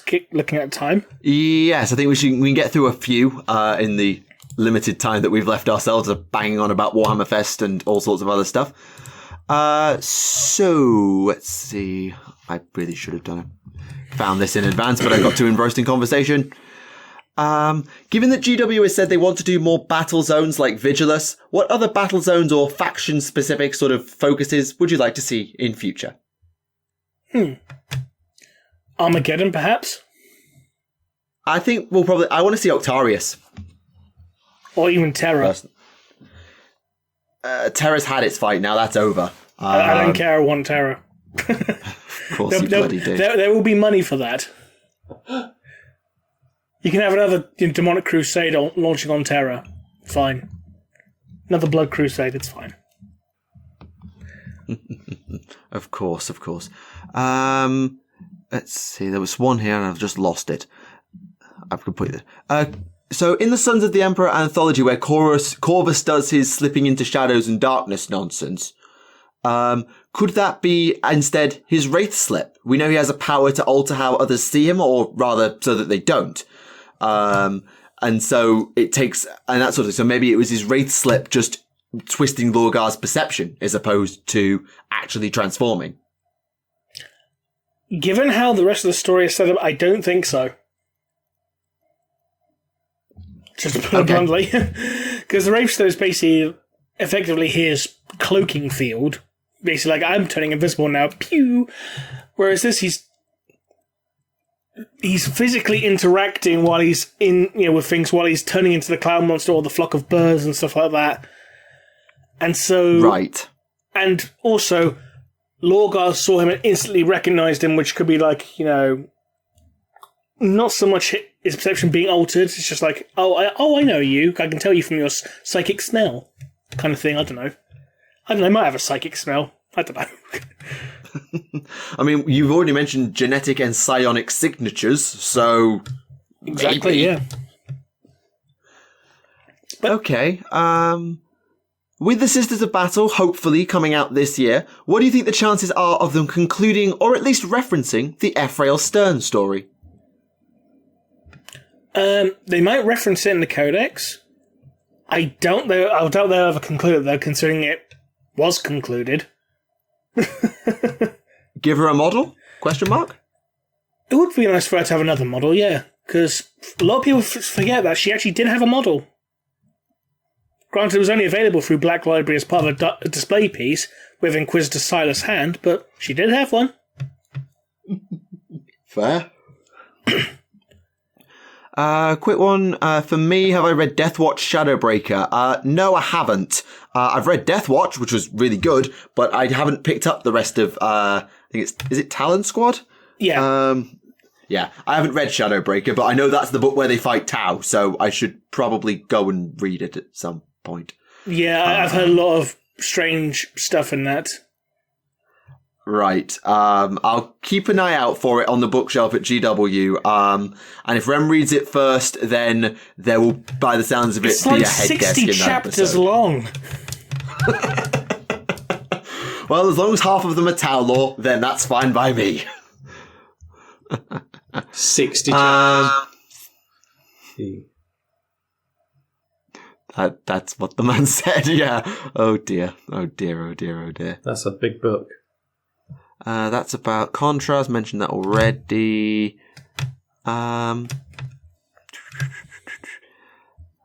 Is Curze really dead? Oh, he's dead. We can say without a shadow of a doubt that Curze is dead. Okay, question for Remleiz. Which version of your character do you prefer? The Tech Priest version or the Inquisitor version?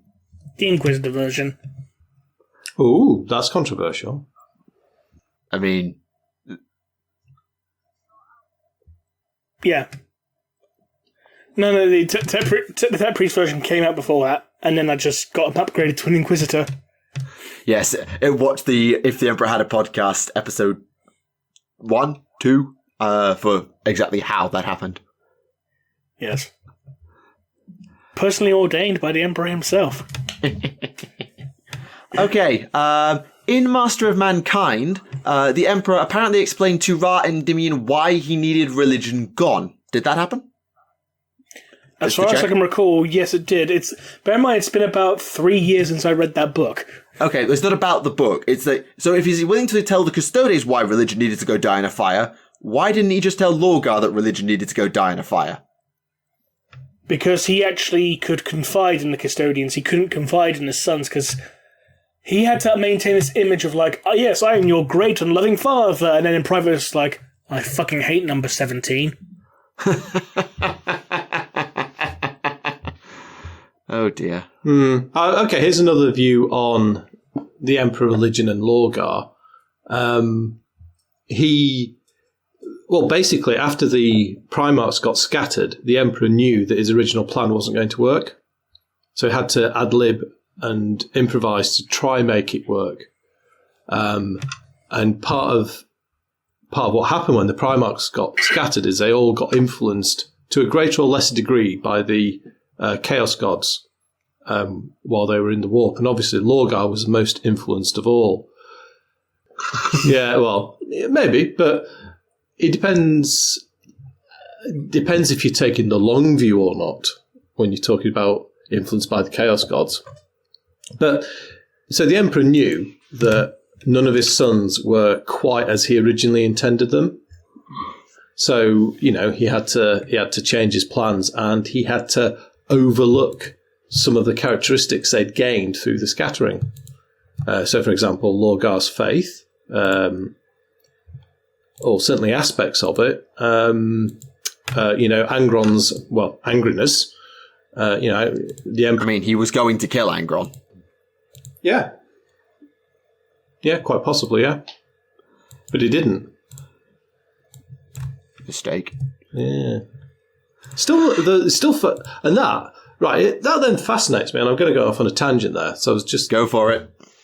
I was just listening to The First Heretic a few days ago, or a section of it, and it was a section where Ingerthel takes Argol Tal and the other serrated sun Marines into his little into the Emperor's labs, and we have the scene where the Gellerfields are destroyed and the Primarchs, Chaos is able to scatter the Primarchs. But in that, the word bearers talk quite knowingly about the 2nd and 11th legions that were destroyed, and it makes it sound far less secretive than a lot of the other descriptions were. So what happened with Primarchs 2 and 11 that made them worthy of destruction so early on? We don't know, but Malcador was going to kill Horus even saying their name. So it's something pretty major. Whatever happened to 2 and 11, it was something major. Not only that, but Malcador put up psychic mines in front of their bedchamber, so anyone goes near it, it goes boom. Yeah, it does make you wonder. And I think you're right. I know what you're coming from with the whole, well, I think I do, about the Lorgar was so everyone was influenced by chaos and the Emperor's plan had gone in the bin, so he had to sort of rework it on the fly. But then you've got the alternate presentation of the Emperor of, I knew this was going to happen.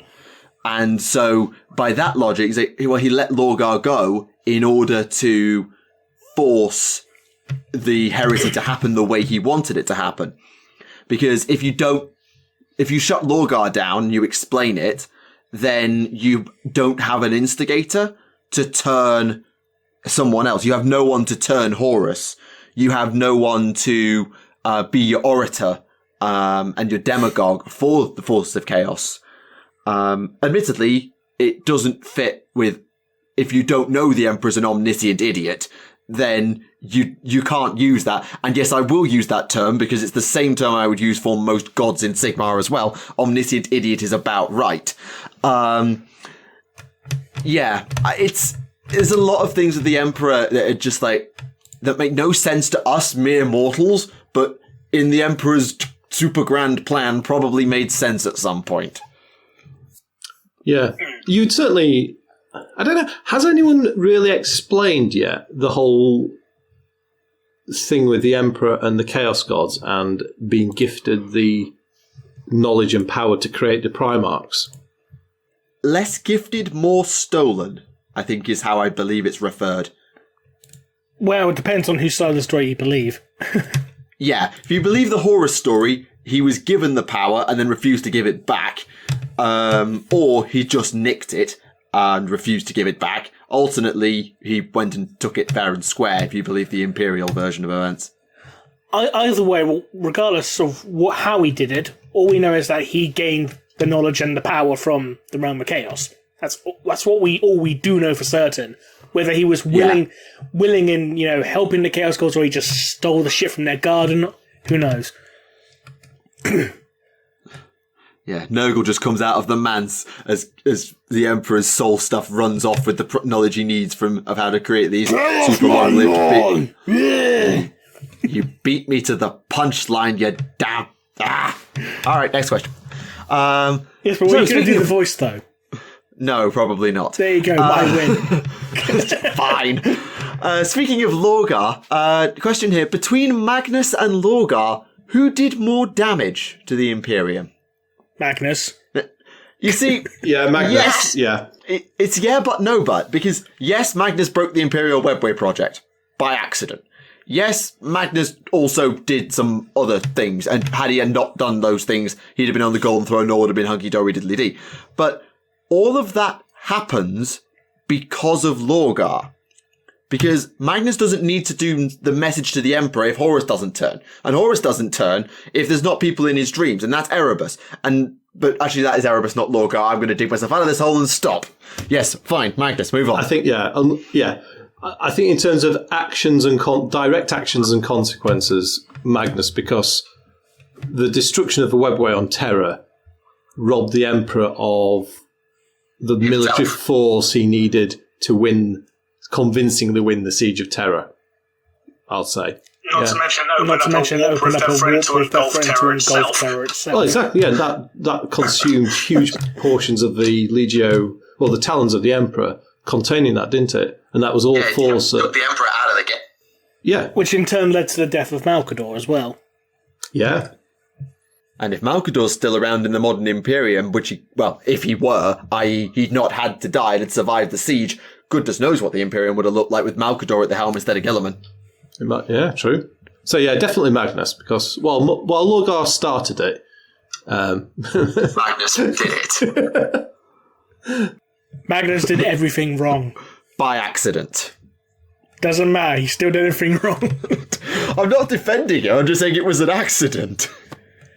All we need is that picture again, just, of Magnus saying, don't fuck up. Wow, this looks hard. Every time. What do you mean every time? It's like the second time I've mentioned this in about 6 months. Oh, it's not you, but every time Magnus comes up, it always ends this way, whether it's on Twitter or on the show. Anyway. I had one, I've lost it. Okay, TLDR question. Why is it that Nurgle seems so meh compared to the other three Chaos Gods? It seems that the other gods really have a depth and, if not a breadth, then a depth to their forces, with demons and aspects and all that stuff, and it just genuinely doesn't seem to be there with Nurgle. I realise one of Nurgle's shtick is stagnancy and stasis, but so on. Ironically, Nurgle's aspects are as creatively stagnant as his followers are. Or is that just me?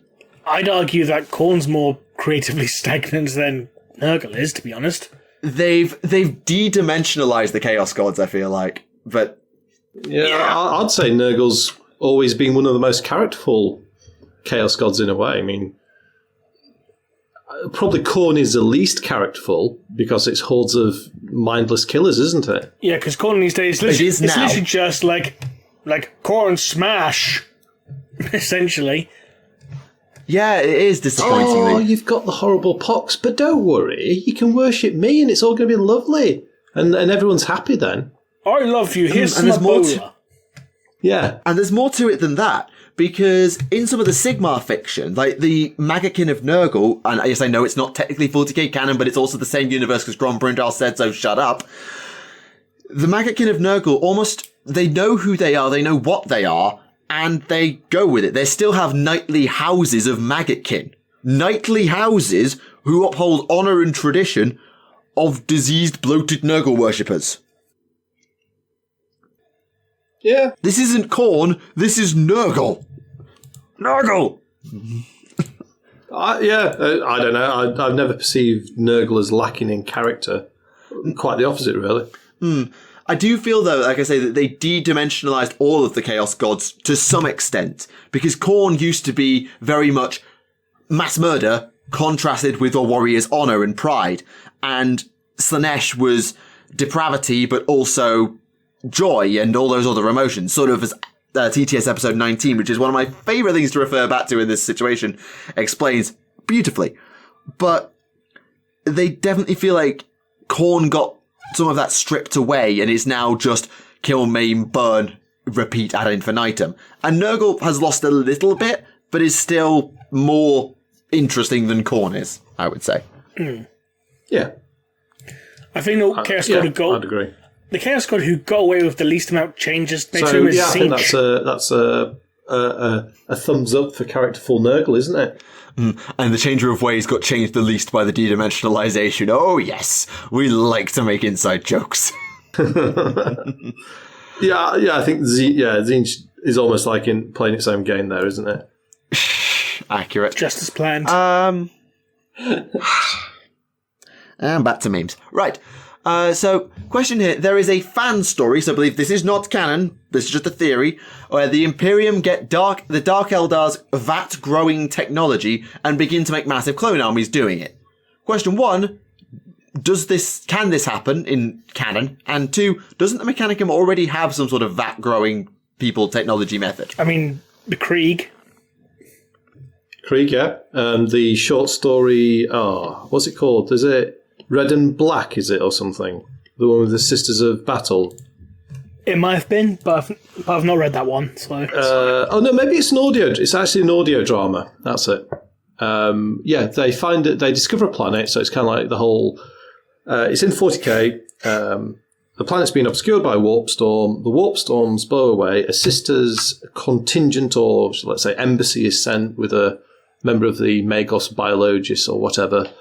And they find a world which is inhabited by humans, but also cloned humans. And the clone humans were originally sort of militarized clone humans. But it's kind of like there's been a bit of a role reversal. So, yeah, definitely clones are possible in 40k. I know. Sorry, I'm getting a Fallout 3 reference off of that, and I really shouldn't. And then you've got the... I don't know, think of another example. In the Horus Heresy, you've got what are called the Chimerae, which are essentially almost like cloned space marines, which were created to fill the numbers in the Heresy. So there's those as well. So yeah, definitely the tech is there in the universe. Yeah, and I mean, how did Khorne manage to make so many Primaris? Okay, how much time have we got? Let's get one or two more, shall we? That's Remlei's head desking, already tried and failed. Done that one. Sorry, I keep finding questions and then losing them again. It's really going well. Question for Remlei's. What did you think of Season 8 of Game of Thrones? I didn't watch it, so I'm not going to comment on it. Go. It was shit. You're an internet person. Got it. Okay, here we go. I'm sorry. I just want to point out, the Battle of Winterfell, what the fuck were they thinking? I know, let's put our trebuchets right in front of everything else and not behind the fucking walls like they would in real fucking life. How about we send our cavalry out unsupported so they can die immediately? And so all the Dothraki and Unsullied are dead. Okay, let's bring them all back again next episode with no explanation of how they all got their numbers back. I should not have asked this question. This was a mistake. I've not watched Game of Thrones Season 8 yet. I've got as far as the start of Season 4, and I'm still recovering from the end of Season 3. But over the last week on YouTube, I don't know if you've noticed this, but an advert's been running on the front of certain videos, and it's basic. It's not attributed to anybody, but it just basically seems to be taking the mickey out of people who complained about Game of Thrones Season 8. And I've never seen anything like it. It's astonishing. What? Yeah, seriously. It's basically got a load of screenshotted comments and memes. And it's basically sort of insinuating that anyone complains about it is a crybaby. But the advert isn't attributed to anybody. It's bizarre. I've never seen anything like it. That's weird. Yeah. But I'm sorry, but anyone who's played anything any war games or studied military history or anything like that will know that the Battle of Winterfell was absolutely dumb, to put it politely. Dramatic effect took place over military strategy because standard military strategy would be stand in a line. I mean, let's put it this way. If you have your artillery and your troops and your castle, right, would you put your troops outside your castle walls with your artillery in front of your troops? If you had time to get them back behind the walls before they were overwhelmed and you wanted maximum range, there's an argument for doing it as long as you had the time to get them back inside before the enemy got there. Which they had. Is it a good idea? No. Is it an idea that might have merit? Yes. Assuming the enemy army didn't have the range to shoot them down. Which they didn't. Yeah, it's a bad idea, but it's an idea that might actually be implemented by someone who could make it work. You need to be a tactical genius on the level of Berserker Creed, but maybe. But also no. Let's be honest. Game of Thrones does not have Creed, does it? No. Also, one thing I didn't understand, right, so the Night King gets, breathed on with dragonfire and is unharmed, yet White Walkers die from dragon glass and Valyrian steel because of the fact they're forged in dragonfire. Yeah. I should not have asked this question. That's lesson learned. Never mention Game of Thrones on this podcast again. Good. Moving on. I do want to point out, though, I'm not one of those people who's demanding the season be rewritten because it's done now. There's no point. It just, it was like, a flan slowly collapsing, in a cupboard. Yeah. There you go. So that's a new rule for Adeptus Podcastus. Don't mention Game of Thrones. Good. Or what we could do, we could have a petition to have Ian Watson rewrite the final season. There we go! Was that a mic drop then? Then that was a head desk. Damn you. Right. Leave a comment down below if you would like to see Game of Thrones Season 8 rewritten by Ian Watson. And on that bombshell, we're out of time. Oh, no, you're not going to leave it on the Game of Thrones question, are you? Well, it's either that or I start ranting about Skaven, so I think for the sanity of everyone, I'm going to stop before Remleiz ruins this even more. So on that note, then, thank you very much for joining this episode of the Ian Watson Appreciation Podcast. Sorry, the joke had to be made. But anyway, thank you very much to LeakyCheese for joining us this episode. Thank you very much, gentlemen. It's been a pleasure. Thank you. Yeah, good to have you back. And it was an interesting insight on Warhammer Fest at the start. I realised it was probably a little bit downer for a typical podcast to start, but good insight nonetheless. And hopefully, well, I've been wanting to get that off my chest for a few weeks. Actually, it'd been brewing and simmering. Like Konrad Curze's resentment. No. We have a spoiler section. I'm not having Remleiz have to bleep over more stuff. Stop it. But yeah, no, it was great. Thank you very much, guys, for the invitation. Yeah, absolute pleasure having you back, and I'm glad we managed to get over the internet nonsense at the beginning. You don't know how much faff this episode took to prep. So, thank you very much, everyone who joined in to watch this episode. Until next time, this has been Remleiz from 40k Theories. This has been Tactica Imperialis. And this has been LeakyCheese. And we'll see you again soon. Bye-bye.